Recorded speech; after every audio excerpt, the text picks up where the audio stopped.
The resolution as worded is that the idea of social construction of race is an ineffective theoretical and political approach for discrediting the biological idea of race and opposing racism. And we're going to do this a little differently than we do most weeks and have a little more structured format. So the format's going to be Professor Hesse will give a 10-minute introduction of his argument, and then Professor Mills will do a cross-examination, at least 2 questions for 5 minutes. Professor Mills will give a negative argument for 10 minutes, and then Professor Hesse will give a cross-examination for 5 minutes. And then the audience will have a chance to ask questions for closer to 20 minutes, 15, 20 minutes.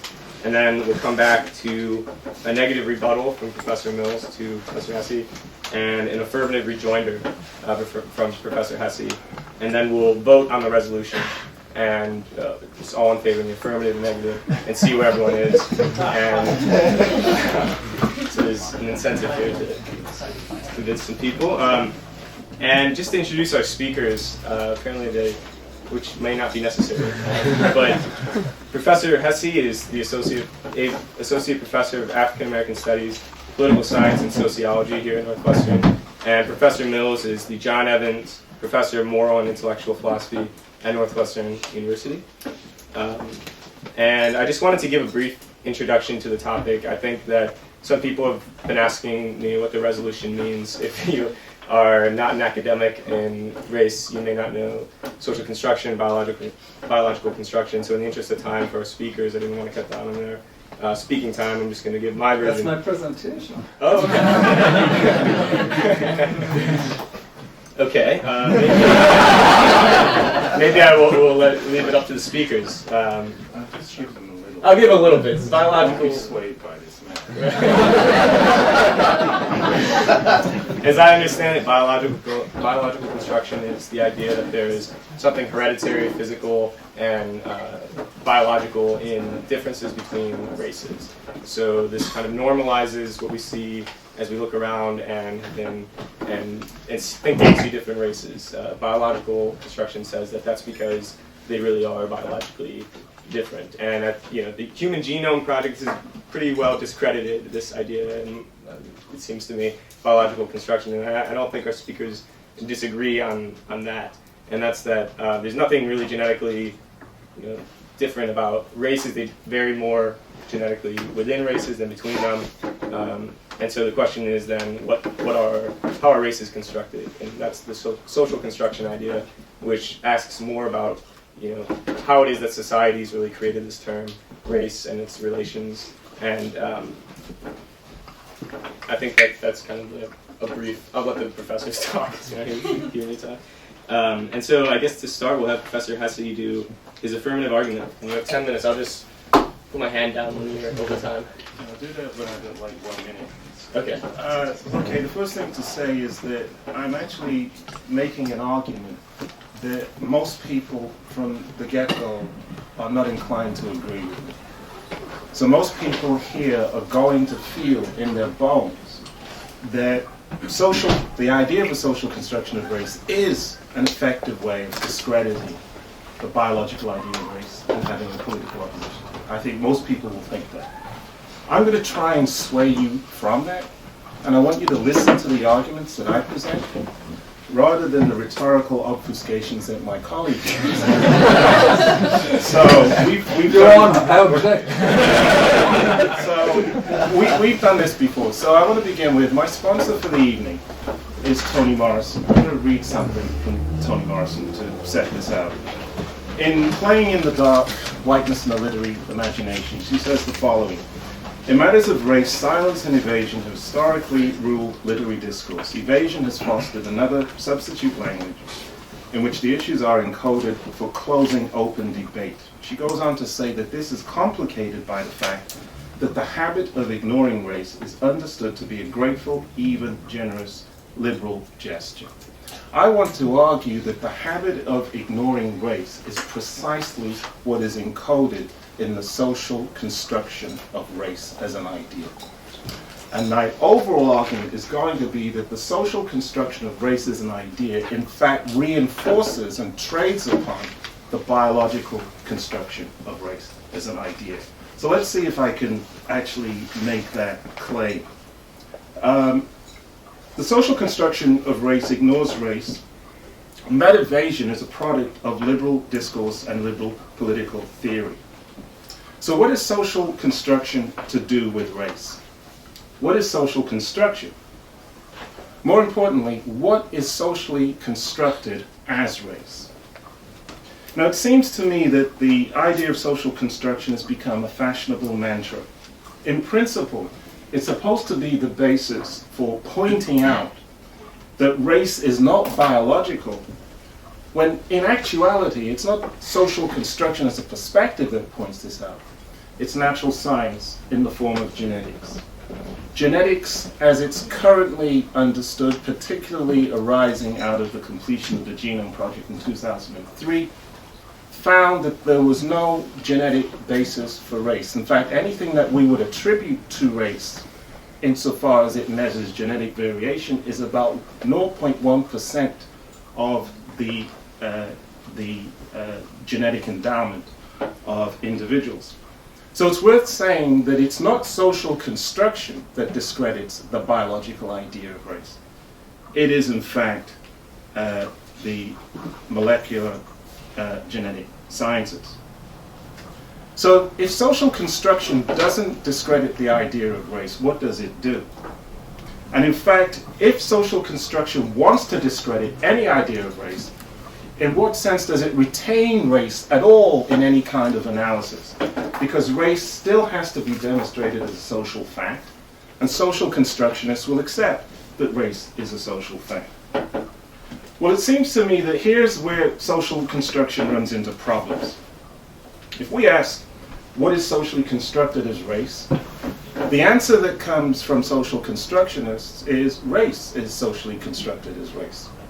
If we ask what is race, there is no answer other than that which is supplied by the biological constructionists, that race has got something to do with corporeality, the body, biology, pseudoscience.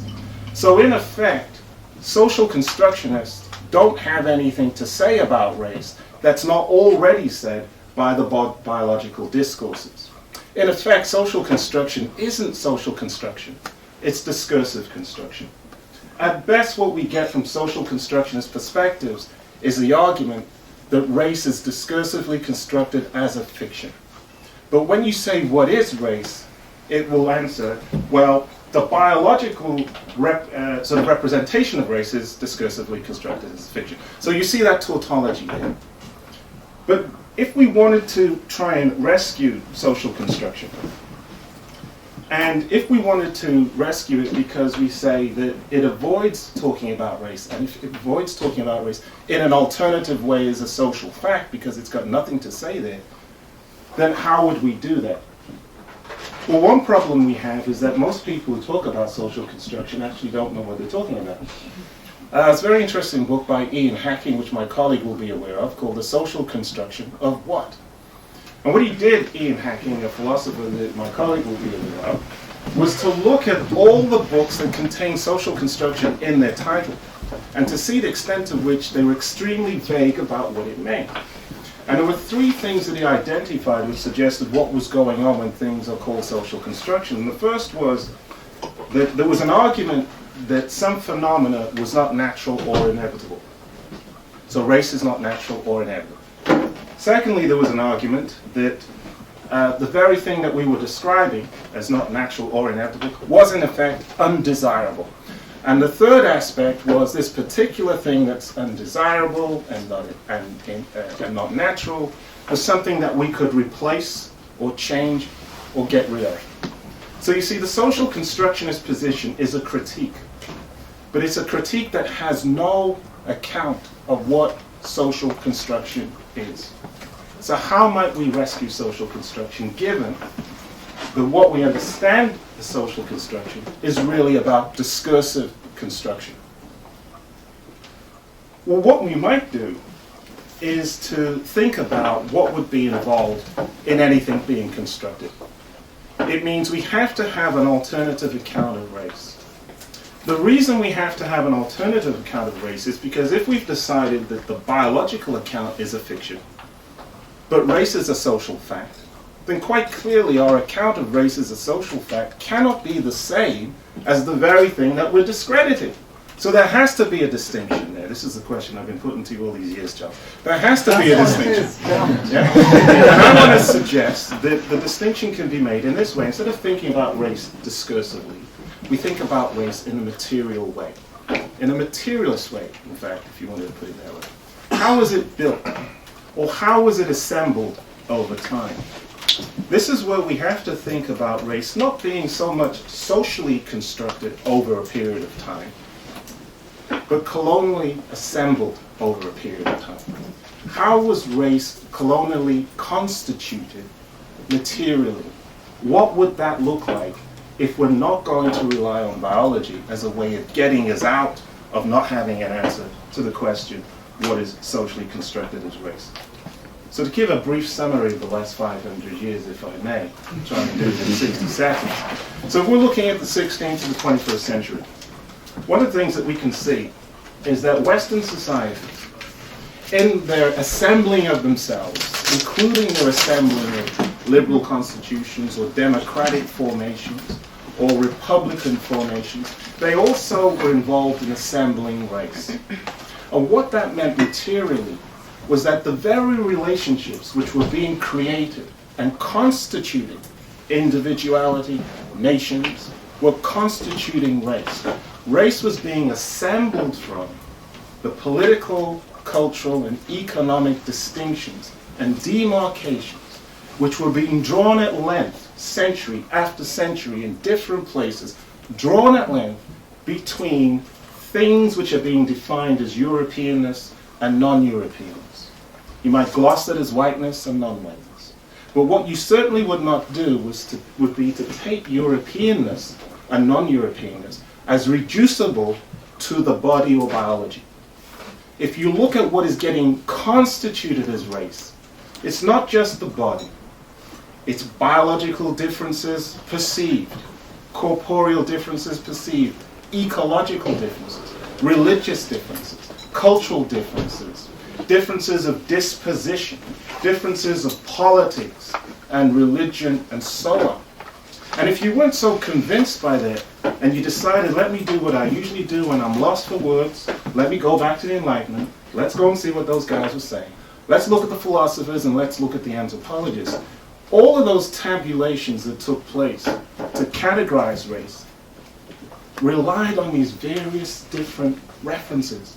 In fact, the original 18th century categories of race started off with geographical descriptions.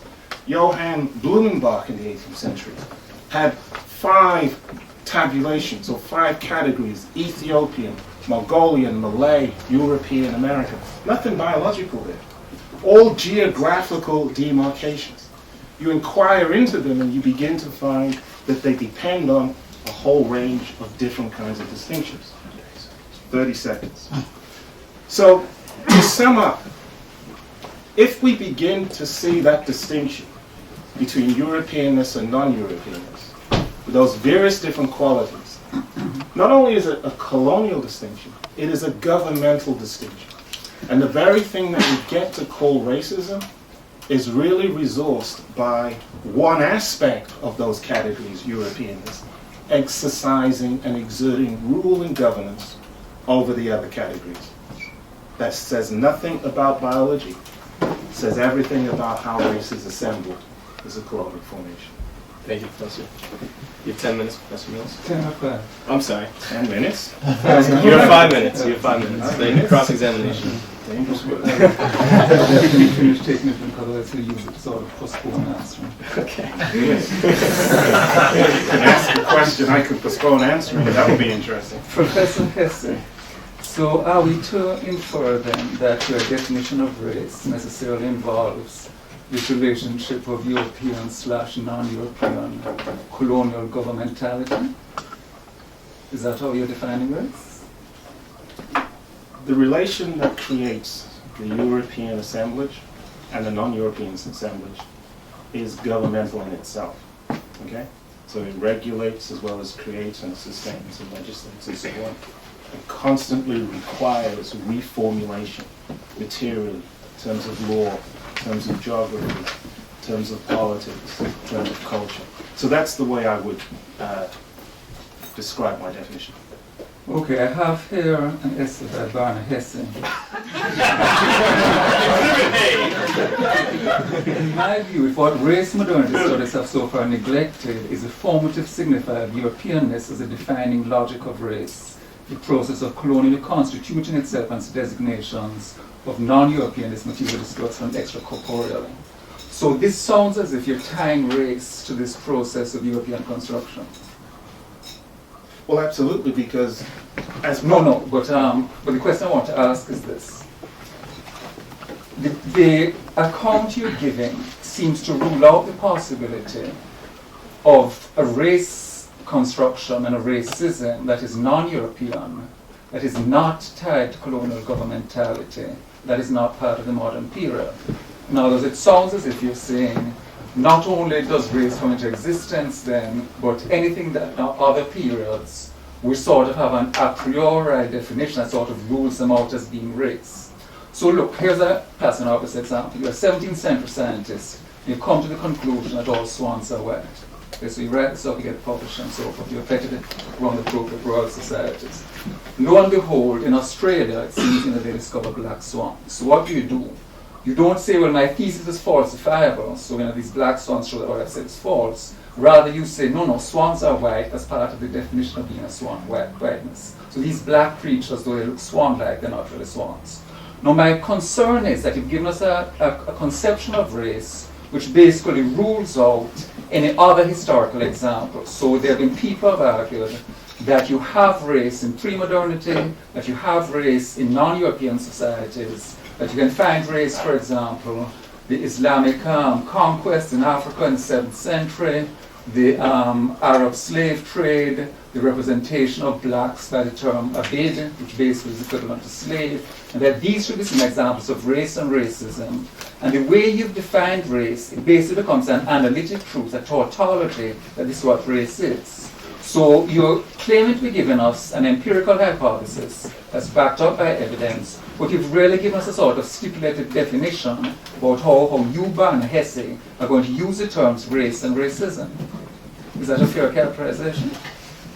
You used the word fair in relation to what you just said? No. It's not a fair characterization.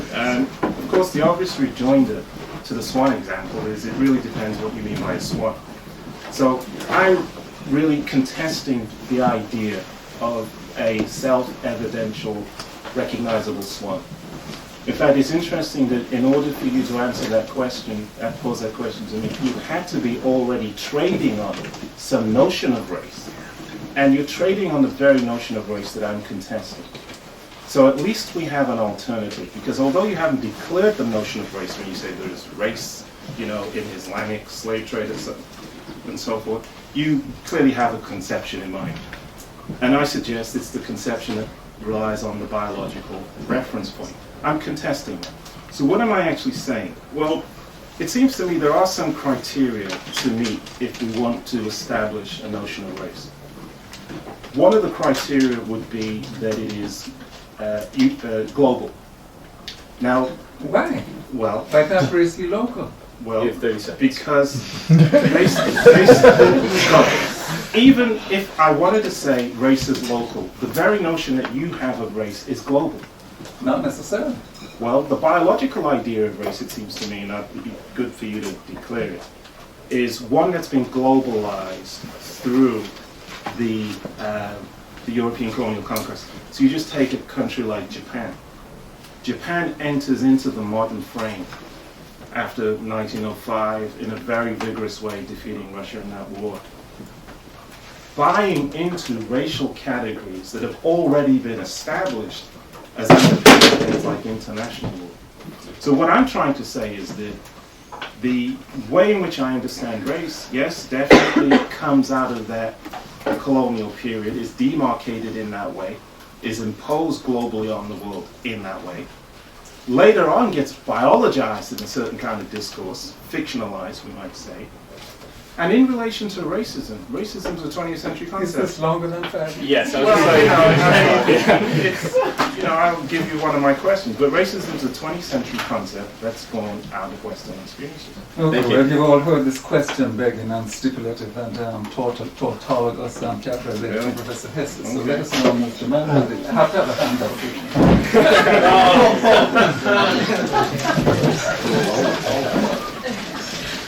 So obviously time I'll circulate. Yeah, I'll wait till you talk. Is this legal?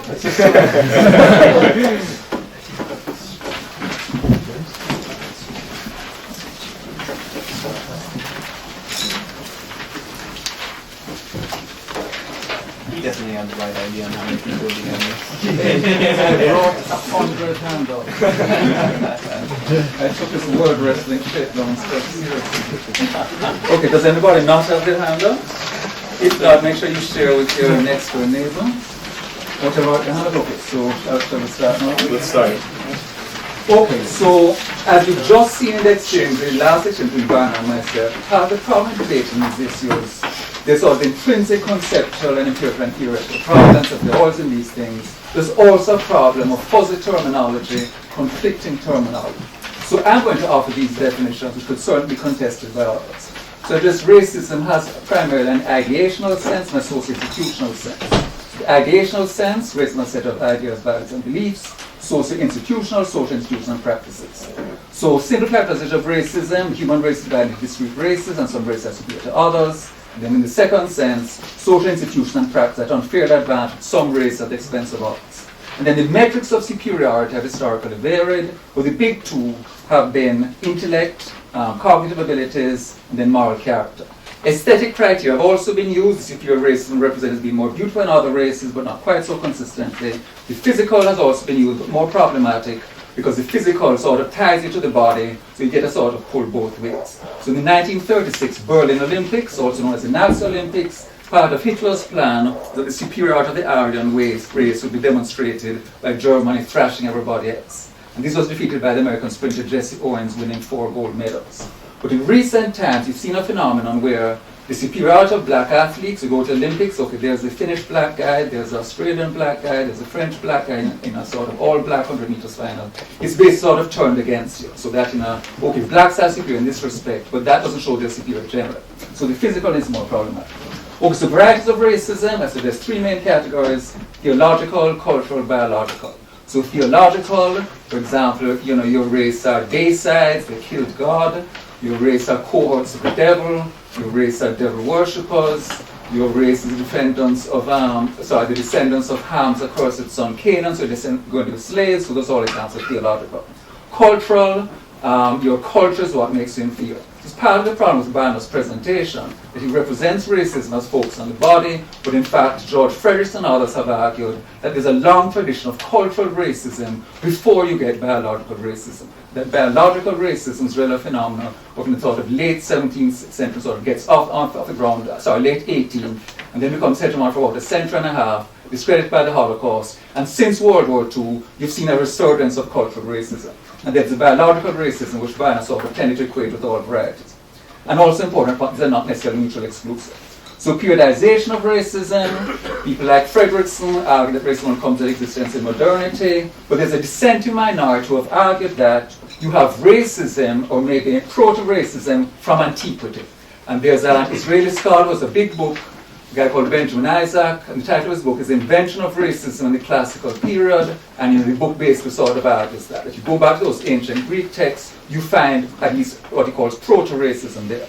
So you can't just stipulate a definition that's convenient for your purposes. Link race to modernity, European, non-European domination, and say that anything else is not racism. You have to give a neutral and non-question begging characterization of race and racism, and then leave it open for historical evidence to show whether or not this phenomenon can be found in other societies and other places.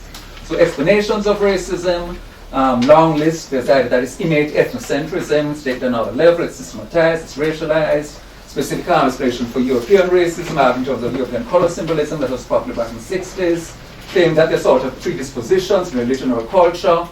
Psychosexual dynamics claims that there's the white body, there's the dark space on the white body, these are the anal and genital regions, we project them onto blacks, sort of where the kink is struck, but who knows, might even be true. There's sociobiology, of course, which has an explanation for everything. Rational choice, power, policy, and then finally political economy. Okay, crucial point.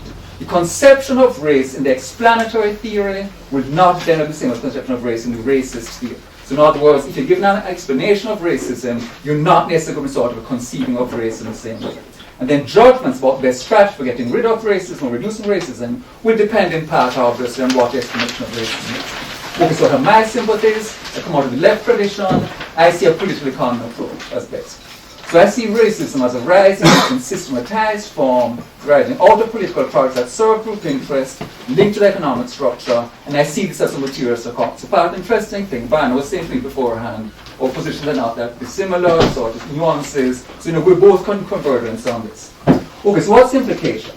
The implication is that getting rid of racism is going to require a lot more than moral suasion, appeals to justice, or rationalistic proof or disproof, because major material interests are at stake. So in the US, for example, the racial wealth gap has quadrupled between 1984 and 2007. So the median white household in 2007 now has 20 times the wealth of the median black household. So whites have a vested interest in maintaining the existing order. And that's pertinent for the point of social construction, because even though I'm defending this side of the thesis, I don't think at all that an analysis in terms of social construction is ever going to be sort of sufficient to get rid of racism. It has to be part of an overall project because of these major material interests at stake. Okay, so social construction, my brief gloss. You can see it conceptually, metaphysically. Conceptual sense, we conceptualize it in a certain way. Metaphysical sense, we bring X into existence. In the realist and anti-realist frameworks, some things are constructed, others are not. So this again goes to the point Barnor was making, quoting, what's his name, the construction of what. And my position is a realist one. So it's trivially true that everything recognized is constructed in the conceptual sense. This does not mean that everything is constructed in the material sense. The vast majority of entities are not constructed. The sun is not constructed. The stars are not constructed. Okay, so my claim is that race is social construction in both senses. It's brought in as a social structure of advantage and disadvantage. And the building blocks of this construction, it's not purely discursive. It involves legal decisions, and there's a book by a guy called Ian F. Haney Lopez called The Legal Construction of Race, and he goes in detail through Supreme Court decisions about immigration, because the US makes whiteness a prerequisite for naturalization in 1790. In order to get in the US, you have to be white, and you have people from Japan, from India, from Armenia applying and saying, I'm white, and the court has to make a decision on who's white. So it's not purely discursive in some sort of arbitrary, sort of free-floating, diffuse way. Legal decisions are made. Another book, Anthony Marx, Making Race a Nation, comparison of the US, South Africa, and Brazil. He points out the active role of the state in making race. So social constructionists are not confined to these sort of vague hand-wavy kinds of things that Barnor is indicating. You can point out stuff easily in terms of state decisions, in terms of legal decisions, in terms of social mores and conventions, and these bring race into existence. Now, what's the value of a social constructionist account? Very simply, it's like this. If it's a case that science shows that race does not exist biologically, and social constructions do not claim that social constructions disproves this sort of existence of race, it's not the case that they're content with natural science for that. What they're saying is that even though race has been shown not to exist in biological terms, race nonetheless does exist. It exists socially. So that's the primary point of social construction. It's not to discredit biological views of race. That's not the sort of task of that. That's appropriate task for natural science. The task of social construction is to show biological race does not exist. Nonetheless, race does exist. It exists in terms of social structure. It exists in terms of social privilege. It exists in terms of the differential advantaging that whites have in this society and other societies as well, of course. And the problem with not recognizing social construction of race is that you are then left with an eliminativist position. You say, let's get rid of race from the discourse, and this then becomes convergent with color blindness, which is now the dominant frame for the white American population. Okay, race doesn't biologically exist. Why are we still talking about race? And the social construction, you can then say, we're still talking about race because race exists socially, and as such, it means that you can still talk meaningfully about white advantage, white privilege, white attitudes, white motivation, even though whites do not biologically exist, because you're then saying whites exist as the social entity, and blacks also exist as the social entity. And it then means that you can harness social constructionism as part of a political struggle against racism. Though, as I say, I'm defending this side of the question, it's not the case that I think that social construction on its own is sufficient to get rid of racism. That would be utterly naive. There are material interests at stake. So what you need is a political project, and then social constructionism will be a necessary part of that project. And the idea would be that if you can sort of mobilize enough forces in terms of enough people of color, enough progressive whites, or trying to sort of split off the white working classes or traditional left strategy, you can have a political agenda to get rid of race, in which social constructionism basically forms a kind of banner, sort of make clear that race does exist and here so. But it's not the case that social construction on its own can get rid of race, because, as I say, what it's facing is not merely ignorance, but vested material interests in the existing order. And I guess I'll just stop there. Okay, thank you, Professor. Professor Hesse, you have 5 minutes cross-examination. A couple of questions. I thought I would prepare my questions in advance. I see that was a good idea. You knew what I was going to say? Well, come on. I think I have two questions for you, and this is what I mean by obfuscation. One of the concerns I have is that given the kind of critical debate about race only really kicks off in the 20th century in Western discourse, there's a temptation that we have, particularly with a concept of racism, to project the contours of that concept of racism back retrospectively in terms of history. So I have two questions for you, and I think the first one is, it is important not to conflate race and racism. I gave an account which I think can work for modernity. I noticed you wanted to say that there are various different ways of talking about race. And you seem to trade on black and white distinctions, which are very familiar to us. I don't know how you account for these distinctions, which you foreground so frequently. But you did concede that race as the object of critique must be very different from race as the framing of the analysis that one wants to carry out. So when you are being critical in terms of framing race as your perspective for analysis, what do you mean by race? Okay, yes, okay. What do I mean by race? Okay, my claim would be that you need to work with a concept of race that doesn't beg the question in favor of saying race only comes into existence necessarily in the modern period, as a result of European and non-European domination. And one sort of neutral characterization would be groups of people seen as naturally inferior because of something intrinsic to them. And I think that's a conception of race that would rule out xenophobia, and arguably would rule out ethnocentrism as well, in terms of, you want to sort of have conceptual demarcation that isolate race as a category. So I think that that's a category that most people could get on board with. And then you then need to ask the question, can you find this phenomenon in periods other than the modern period, in societies other than, Western dominated ones? Okay. So I hope you'll note that in many respects, there's a kind of arbitrary motivation for you to choose a concept of race that's so specifically tied to the late 19th century, early 20th century eugenics program, which is basically what we've inherited today. And you want to use that and then go back and sort of look into other periods of history to see if you can find that. If I recall sitting here 5 minutes ago, that's the very thing you were accusing me of doing. So let's say we've got a different concept of race. Mine doesn't rely on physical characteristics. Yours does. No, I said, okay, sorry. Well, okay, go on. Sorry. No, sorry, go on. I wouldn't put words into your mouth. I just want to take the ones that you give me. Go on. So the question that I want to put to you, I want to move to a different kind of question. Okay, sorry. Well, no, but I then need to answer that one. Well, I haven't asked you another question. A eugenics program implies, a sort of, post-Darwinian analysis of human beings. And the point is made that people sort of make a claim of race in the ancient world is that you can have a conception of people as naturally inferior without relying on such developed scientific concepts. So now you don't have to sort of be able to project eugenics back into the past. For people to say, okay, we and these people over the hill, they're naturally inferior because of something, because of their blood, for example. Yeah. But that's assuming that eugenics was science, it was fiction. Yes, and so all I'm saying is that you're using the same fiction and projecting it back. You have it in common, that's all I'm saying. Natural inferiority. That doesn't necessarily commit you to sort of, the belief in eugenics. It commits you to other false beliefs. But the point is, you don't have to be anachronistic in saying you can find that, for example, in ancient Greece. Yeah. Based upon identifiable, inheritable physical traits. And that seems to me to be the pivot of your concept of race. And that's all I'm addressing. And that's the difference between us. We can do a lot of things with what's inherited and how we value what gets inherited physically. But one of the cultural racism does not rely on that. Maybe you use the body to identify the people, but cultural racism, which, as I said, one people like isn't it an interesting things. concession? Maybe you use the body to identify people. Yes, you do. And that's my point.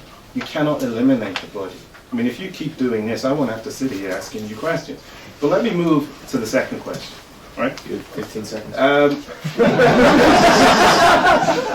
I fell for it again. You try to get me away from my second question. But I think, give me some license to pose this.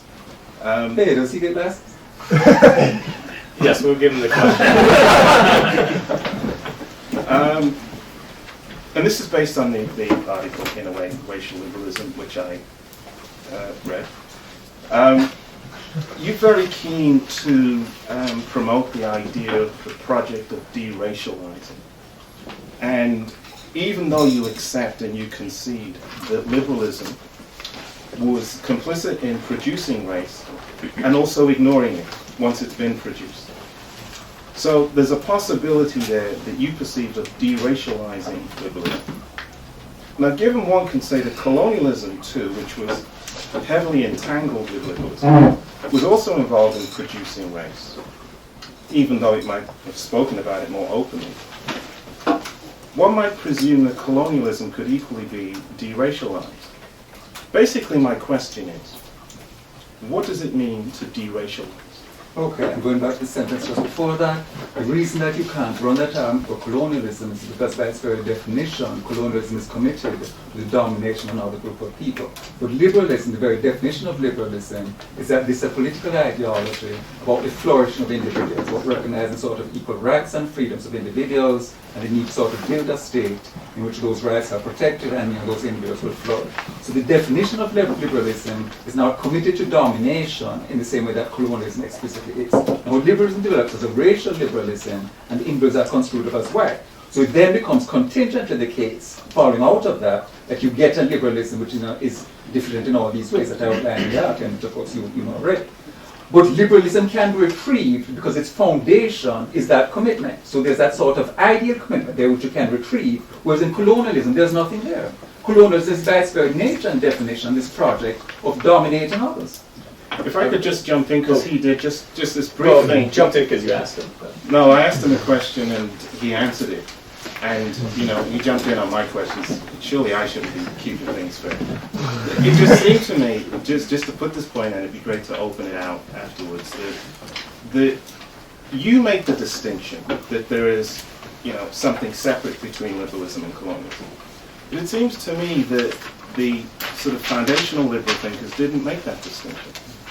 And just as the foundational liberal thinkers, with possible exception of John Stuart Mill, were not explicitly talking about liberalism, you have made that distinction.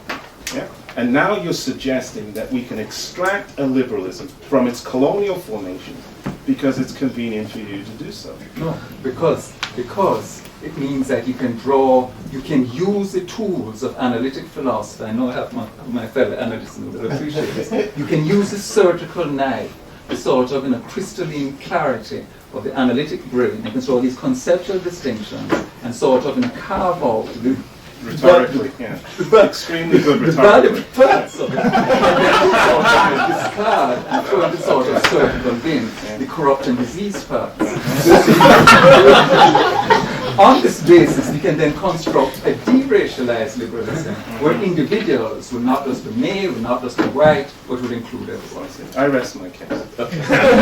Next up, I would like to hear you both talk all night, but let's open it up to the floor to hear about 15 minutes of the questions. And after each question, I think please direct alternatively. So I think we'll start with Professor Hesse. So those who have the question for Professor Hesse, and then we'll go to question for Professor Mills, and then you'll just respond directly afterwards.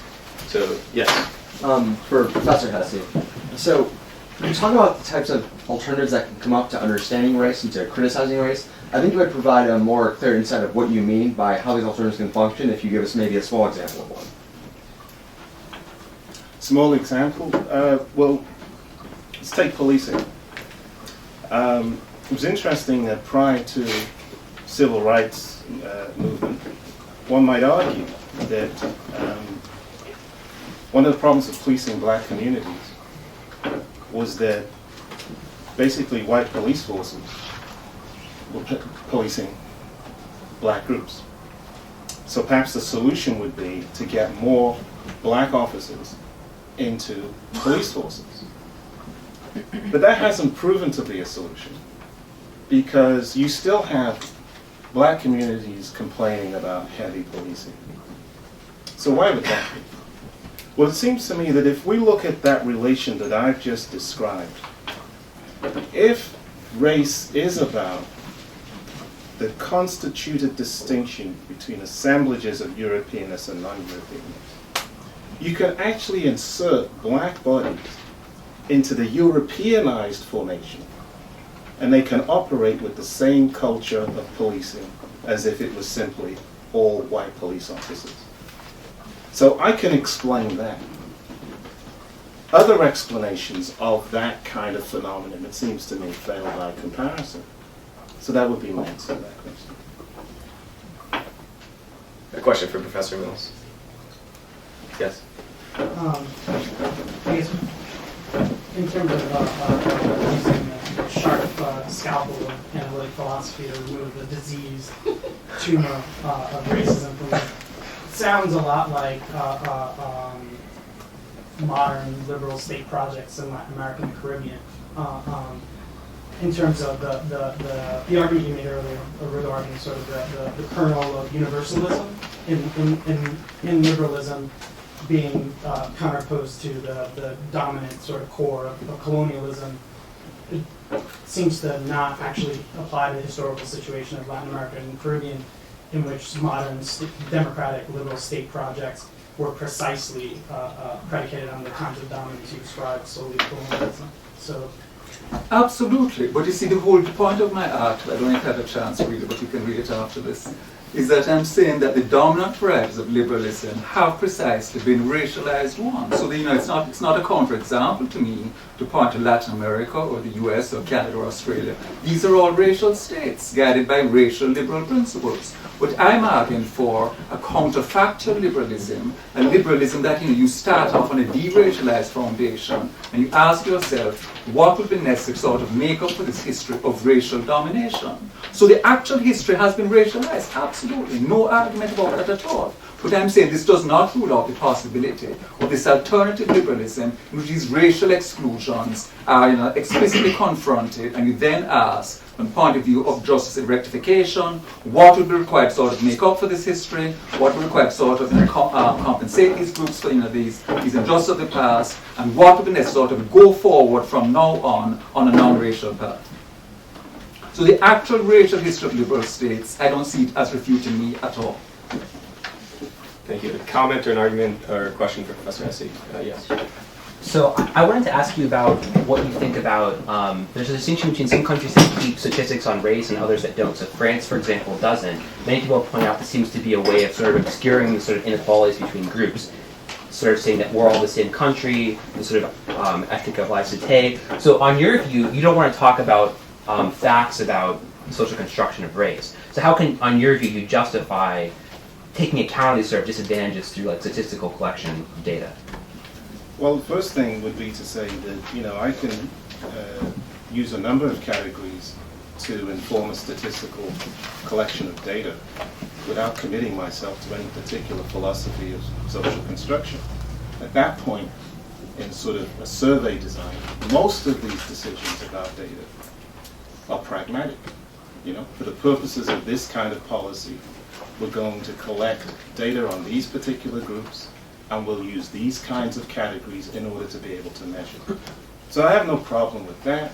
Pragmatically, we can get to do something, okay? What we call, poverty might be disputed as a category, but it gets us somewhere rather than nowhere. But don't miss my point about social construction. See, what I'm trying to say is not that race isn't produced through social means, it's produced through cultural, political, historical means. I've tried to group that as historically colonial. My problem with social construction as a fashionable mantra, in the way in which it's used in the literature, is that it can never actually tell you what is socially constructed as race. And you get these little glib things, like they're not part of the explanation, that, well, maybe the body's involved, as Professor Mills says. Can never get away from the body. Of course it is, because you have no alternative. So how do we think differently about race so we can see it as a political formation without relying on the anachronistic late 19th century, early 20th century criteria for thinking about race? Yes. I have a question for both. Can I do that? Can I get the? I think that I'm just trying to keep both to have the same. I know this guy. Don't even do that. Okay, well, I guess then I'm stuck with giving you a hard time. That's what I'm here for. All right. With regards to the resolution, you said that that discrediting that for social construction to discredit the biological idea of race, that's not really the challenge or the purpose of the social construction or the concept of social construction of race. But if you make that statement, aren't you then not taking the position you're supposed to take with regards to this resolution? Part of the problem with the resolution, and this was the second resolution, there's an earlier resolution which Nick proposed, which I was happy to get on board with, which was whether or not liberalism can be free for an anti-racist project. But Barnor, for reasons I don't know, maybe he just was sort of tired of debating on the subject, he decided not to go with that one. So we came up with this other one instead.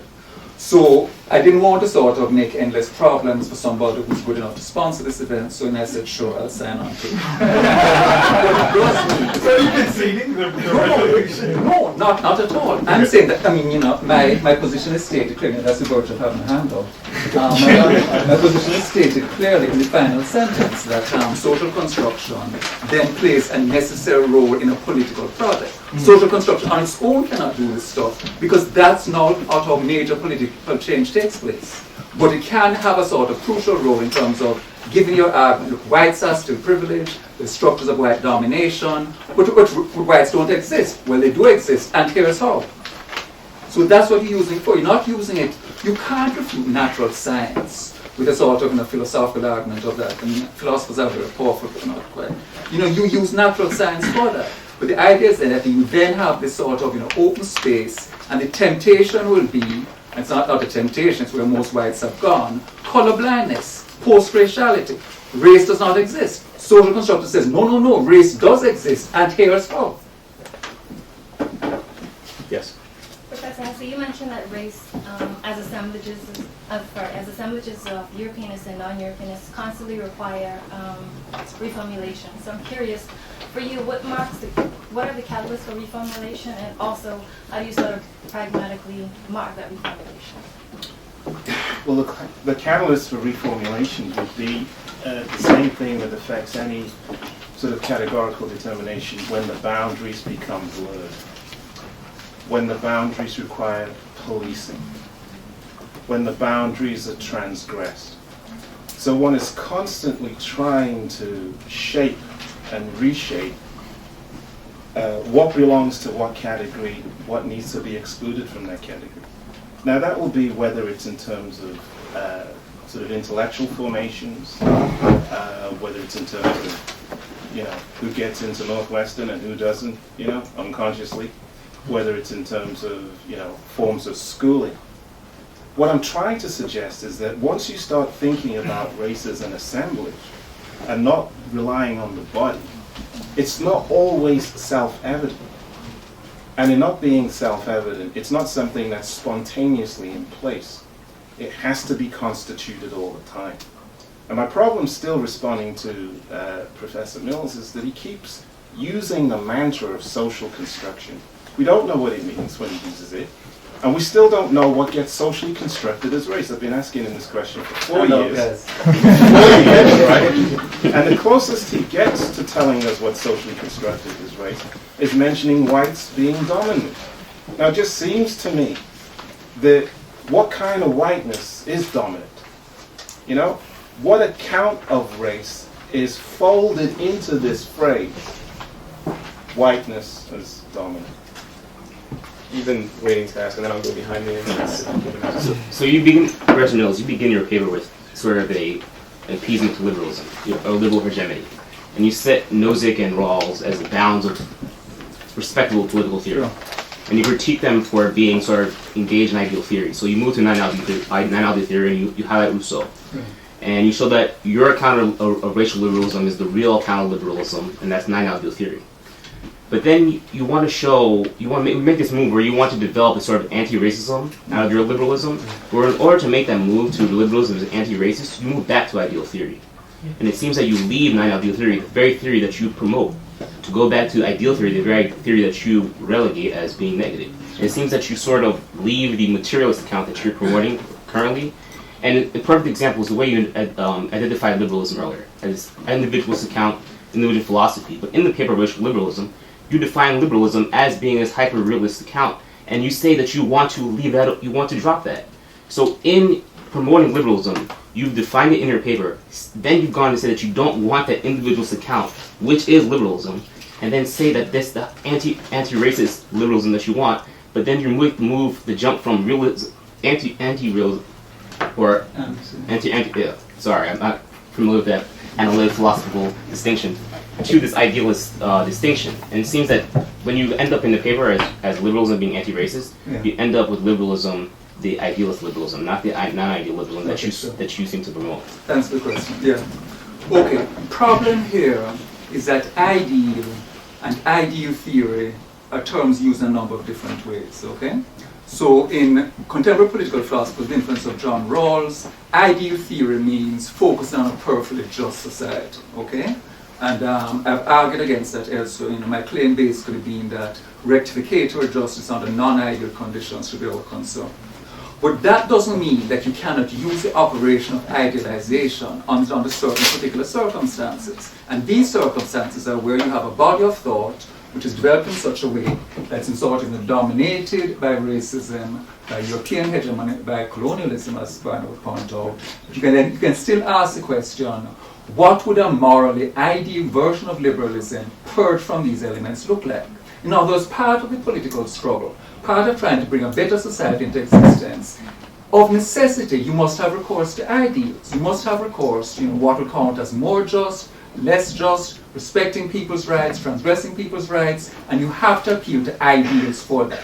So ideal in that sense is not only permissible, ideal in that sense is mandatory, okay? Otherwise you get into an immoralist, Hobbesian, Machiavellian project where it's basically just realpolitik, okay? So ideals do have a role.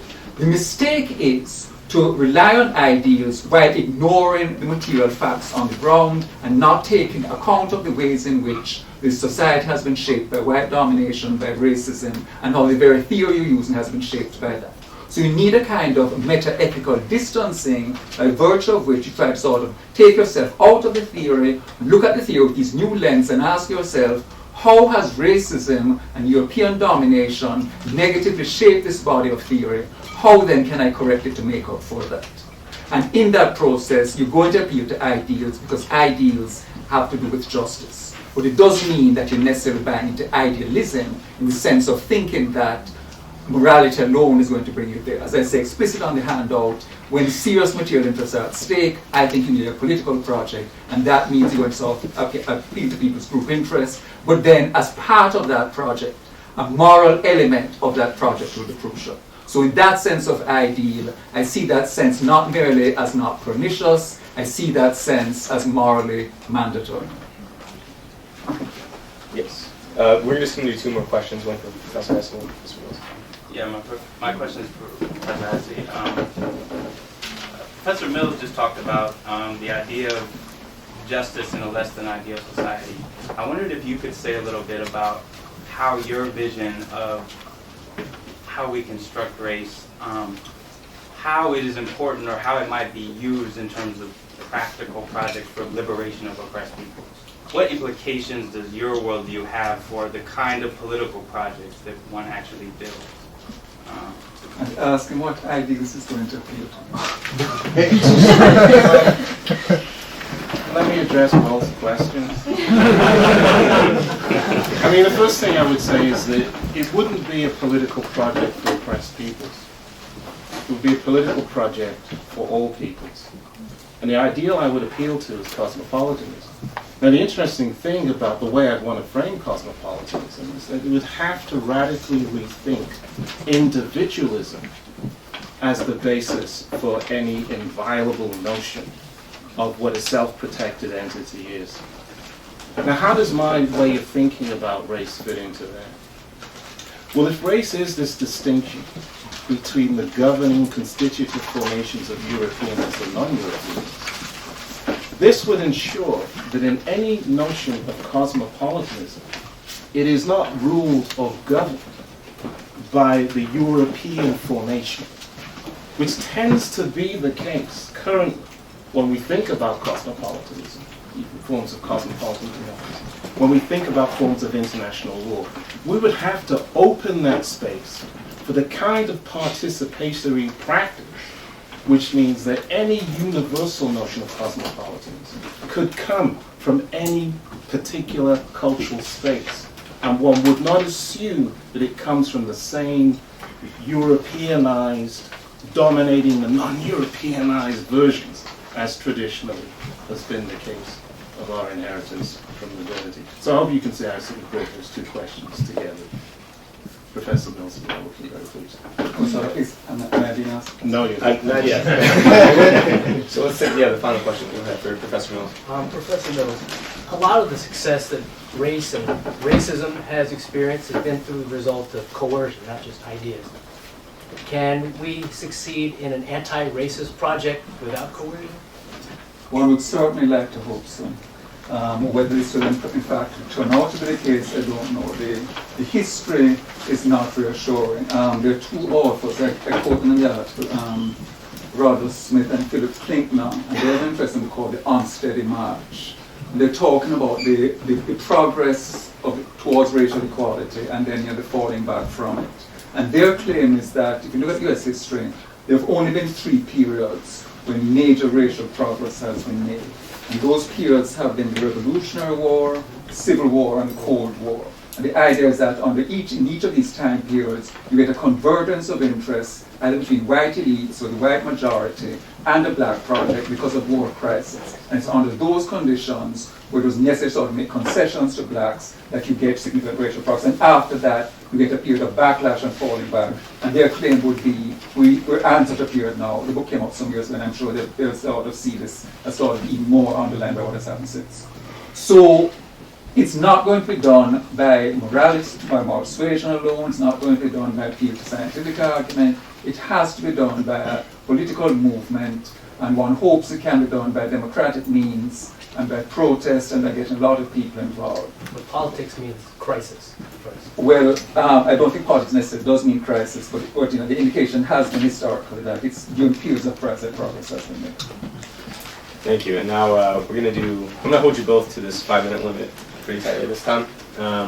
We'll have the negative rebuttal from Professor Mills and the affirmative rejoinder from Professor Hesse, then we'll take it to a vote and invite everyone to the Celtic Knot to continue the discussion for some drinks. So, Professor Mills, you have 5 minutes. Okay. I want to start by addressing some mistakes of Professor Hesse that I did not get a chance to correct. And there were so many that you have evidenced. So one of the interesting points, he tends to treat Europe in a monolithic way and the white race in a monolithic way.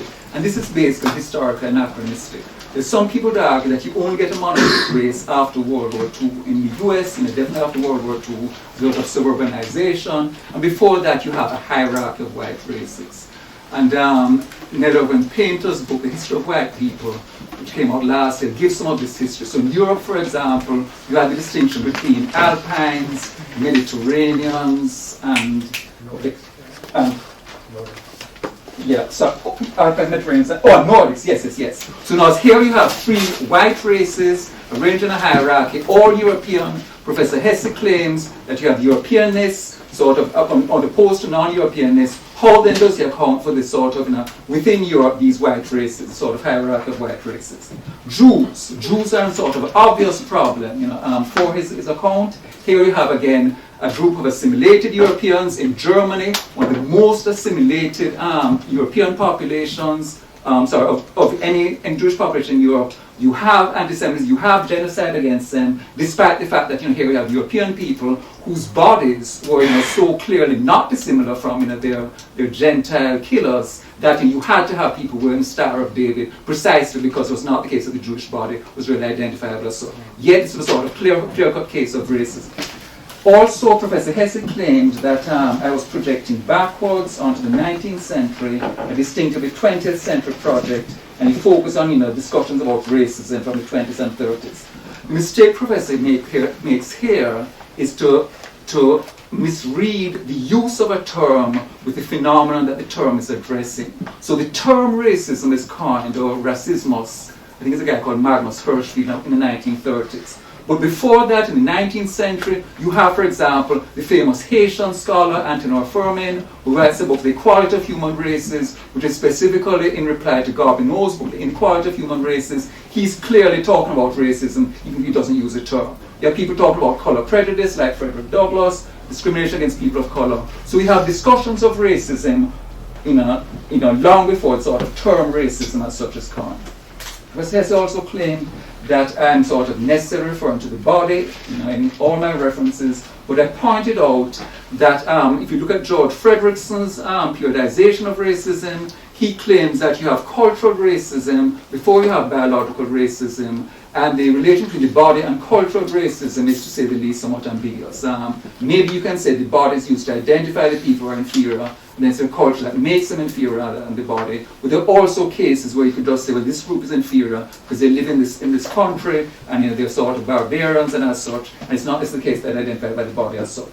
So my claim that the definition of racism I gave at the start about some people being seen as inferior to others because of sort of innate characteristics, I don't think that necessarily commits you to saying that the body is what identifies these people as such.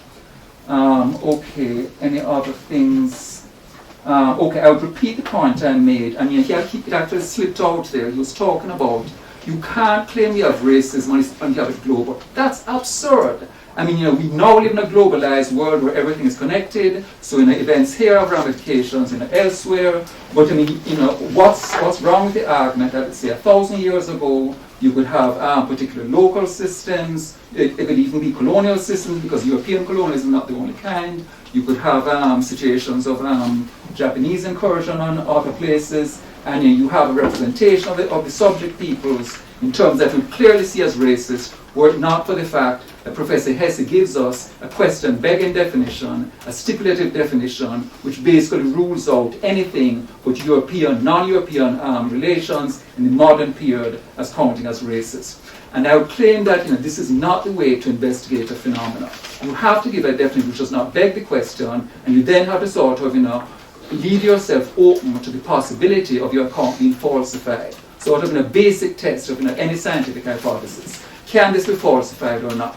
Well, is there countervailing evidence? Can you find records in other time periods, in other societies, where there's some that seem sort of meet the criteria of racism? You can't set it up in such a way that the only thing that counts is Europe over non-Europe in the modern period. Thank you. Thank you, Professor Mills. Do you mind if we reuse your stop? No, you're right ahead. No, it goes a bit fast. It should be precise. So.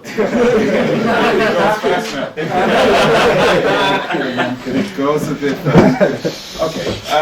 Well, you made me change my final remarks, but I noticed that you still want to stick to the notion of innate characteristics for defining race, which is just a sneaky way of bringing the body back in. What about so? Well, I don't know. Am I talking or you? I'm sorry. So you want to stay with innate characteristics, which brings the body back into place. And quite clearly, you're positing your definition in the same way as I am. And your definition excludes mine in the same way as mine excludes yours. So we're doing, if you like, the same thing on that. So let's not waste any time on that. I wanted to comment on the notion of whiteness. You see, I'm thinking about whiteness and Europeanness as a political formation, not just restricted to the body. So if you start telling me about different white people in Europe, what you're actually doing is looking at the wrong thing. I'm looking at the relationship of equivalence between bodies and cultures and ecologies and religions and histories, and how those things get assembled. And it's when we assemble those kinds of things that we're in a better position to understand what is known as cultural racism, which actually as a category emerges in the 1980s. The interesting thing about cultural racism as a category is that it too cannot avoid making reference to the body. It's just that we're not talking about their bodies anymore, we're talking about the cultures which are supported by these bodies. That tends to be the remit of cultural racism, because it's still a notion of culture being biologized. So if you look at the new racism, as it was called in the 1980s, and these incommensurable communities, they always go back to biology. I'm trying to get away from that because I want a critical notion of race, not the same notion of race as the racists are using. I'm not going to implicate you in that, but I think I know you know where I'm going. So finally, it just seems to me that social construction isn't really explained by you at all, other than continually saying that it's important. And what I'm trying to do is to give a political account of race, which doesn't rely on the account of race given by, quote-unquote, the racists. They didn't get it right.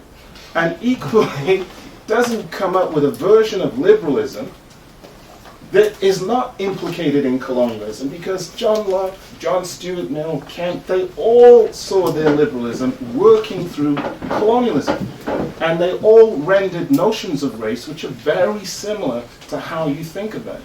So how do we resist being imprisoned by our opponent's account of race, even though we want to rescue liberalism? It seems to me we look at the history a little differently, and we recognize that liberalism as a formation is indivisible from colonialism, and that produced race through the demarcations that I've tried to describe. Now what does that do? It gives us the opportunity of tackling the design of Western societies and other societies in political and cultural ways which are not currently available to us. Thank you. Will everyone please join me in just thanking our speakers?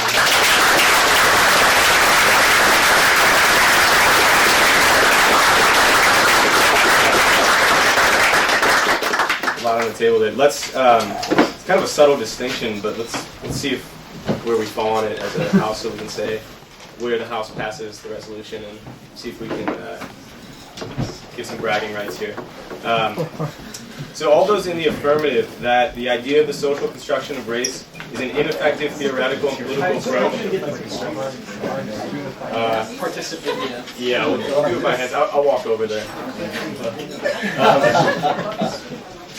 Okay, the idea is social. I don't think the abstainers should leave the room. I think we need to get that number as well. Are these grad students or the professors?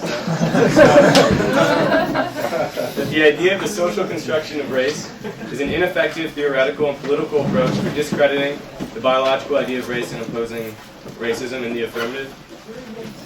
Say it again. That the idea of the social construction of race is an ineffective theoretical and political approach for discrediting the biological in the affirmative.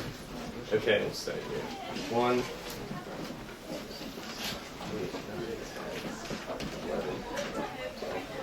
13, 14, 15, 16, 17. 19. Sam, will you count over there, please? There's just one. In the affirmative? Yeah. Professor Edwards. 2. The resolution is already done. And in the negative? 1. That's high. 11, 12.